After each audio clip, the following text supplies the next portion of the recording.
Alrighty friends, so I'm back, and what we're going to do now is we are going to get started on our watercolor painting. So what you'll want to do before you start watercolor painting is wake up your watercolor paints. So any color that you feel that you might use on your fish, what you'll want to do is put a few drops of color right into that pan of paint. And because this is going to be a rainbow fish, we are going to use the colors of the rainbow, which are red, orange, yellow, green, blue, and purple. So I'm making sure that I wake up those colors. So while we're waking up our colors, let's talk about this a little bit. So the colors of the rainbow, as I said before, are red, orange, yellow, green, blue, and purple. And what we're going to do is we are going to start with red here with the lips and the front part of our face with yellow. And then we're going to go into orange. We're going to skip over the eye and we're going to keep our eye white. Then we're going to move on to yellow and then green, blue, and then the tail is going to be purple. And then after I look at my fish and I decide what color I'd like to paint these fins, that's when I'm going to do it at that point. Then I will decide on a background as well because I want to make sure that my whole entire piece of paper is filled with color.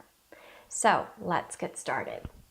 The first thing that I'll want to do is dip my paintbrush into the red. So I see red here, and I'm just going to start painting with red. Make sure you have quite a bit of paint onto your paintbrush, and you can go onto your line a little bit if you'd like to.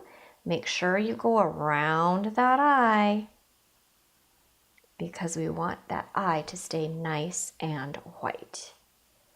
Okay, now I'm going to make sure that I paint my lips on my fish red, but you can paint them any way that you like.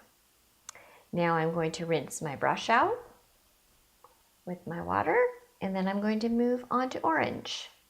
And I'm going to make sure that my orange touches my red because we want these two colors to blend and mix together. That's the beautiful thing about watercolor paint. They like to mix together. So I have my orange. Now I'm going to rinse my brush out and I'm going to use my yellow.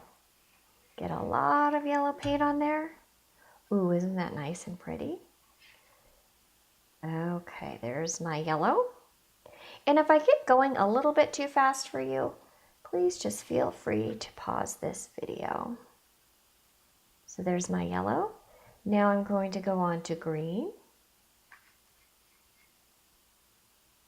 Ooh, that's a pretty green, isn't it? There's my green. See how I touched the yellow with that? Because I do want them to mix. I'm going to move on to my blue.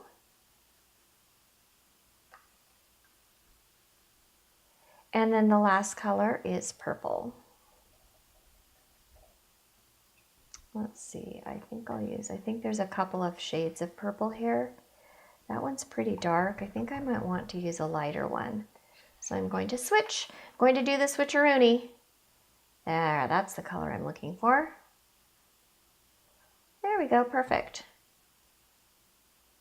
Alrighty, and I think I'm also going to paint my fins on my fish purple. So it's up to you as to what color you'd like to paint those.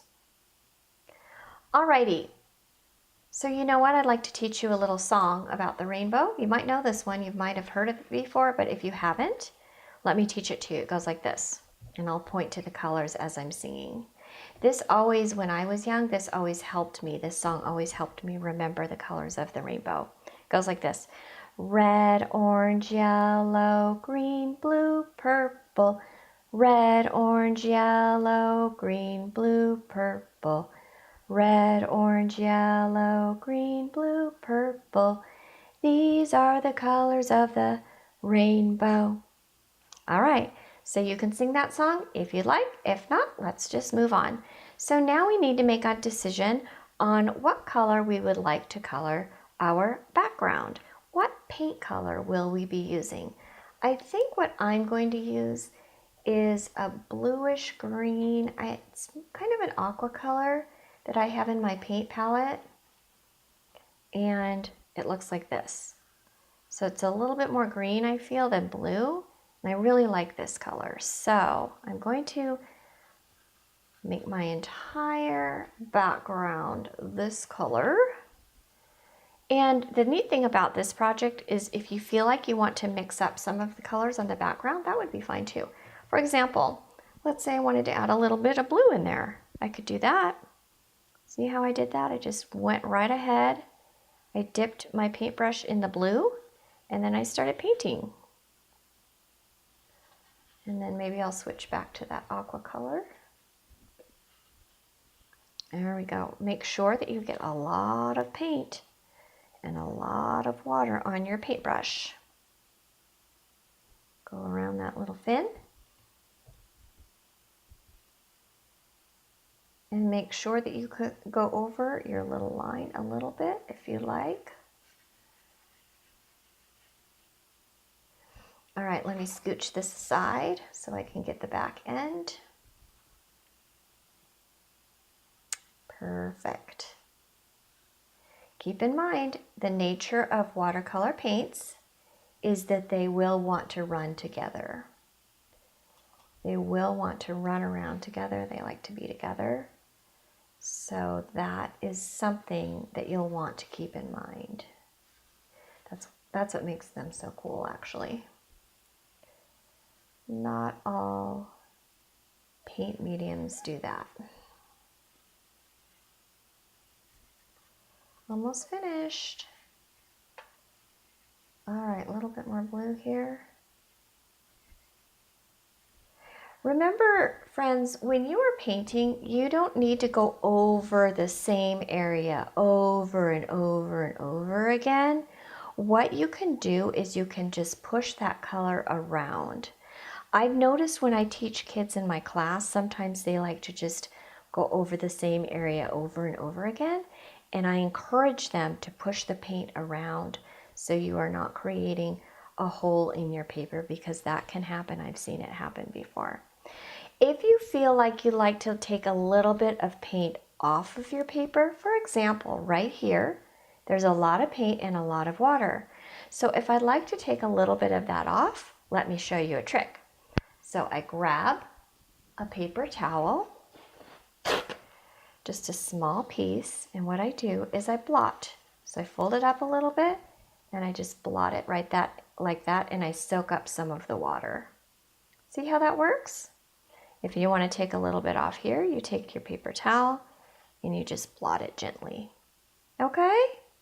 That's up to you though. Some people like a lot of water and a lot of paint to be on their paper. Alrighty, I hope you had fun with this project. I'll see you next time. Bye.